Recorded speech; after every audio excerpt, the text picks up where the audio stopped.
keeping up today, it really feels like you're just drowning in information, doesn't it? It's constant. It really is.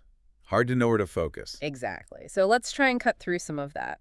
We're going deep on a pretty major development. Colonel General Andrey Mordvichev, he was just appointed this May as Commander-in-Chief of the Russian ground forces. A huge role. Huge. And we've been looking through, Russian media, takes from military analysts, some background details, basically trying to pull together what you really need to grasp about this guy. Without getting lost in every single detail. Right. The mission here is pretty straightforward. Figure out why this appointment matters, why him. We'll do that by looking at the key commands he's had and the big operations he led. Yeah, exactly. We're going to give you a clear sense of, the experiences and the leadership style that got him here. Looking at the track record really helps understand the significance of this shift. Okay, so Mordvichev, probably not a household name for everyone listening. Where did he sort of come up? Well, the sources point to him being born around 1976. He's got that classic senior officer background, education-wise. Graduated from the Novosibirsk Higher Combined Arms Command School, then the Combined Arms Academy, and the big one, the Military Academy of the General Staff. Top-tier education in their system and early service. Yeah, includes the Georgian-Abkhaz conflict back in 2008.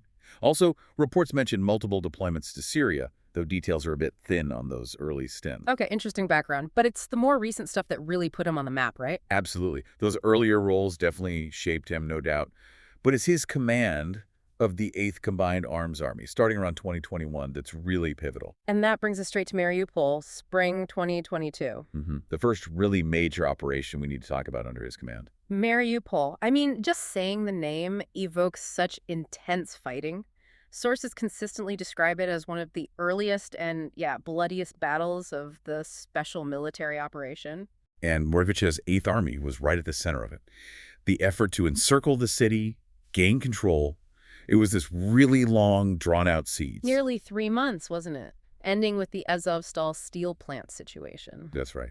And from the Russian viewpoint, this was framed as a major tactical win.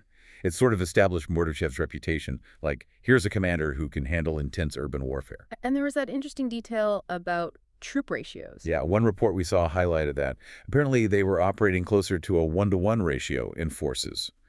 Normally, for a siege, you'd want, 3-to-1? Maybe more? Right, a significant advantage. But his reported plan, taking the city piece by piece, sector by sector, it worked in the end. It suggests maybe a certain tactical flexibility. Yeah. Adaptability. Okay, so that's Mariupol. Then he moves on. Command of the center grouping of forces starting around 2023. Correct. And that puts the spotlight squarely on the battle for Avdiivka. Right. Late 2023, spilling into early 2024. Avdiivka, described everywhere as one of Ukraine's most heavily fortified points in Donetsk.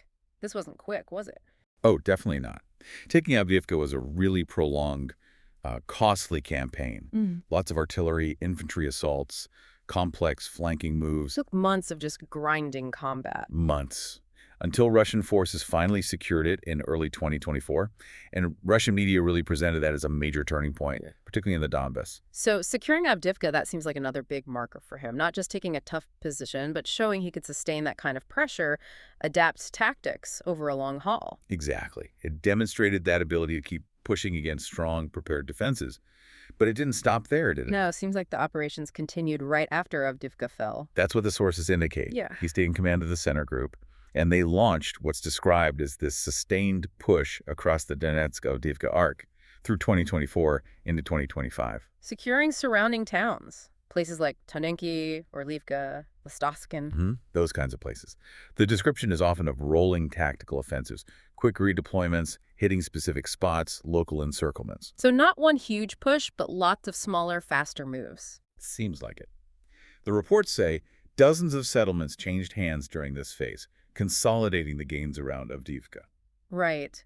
And this whole period seems to build his reputation as leading a very effective and mobile offensive formation.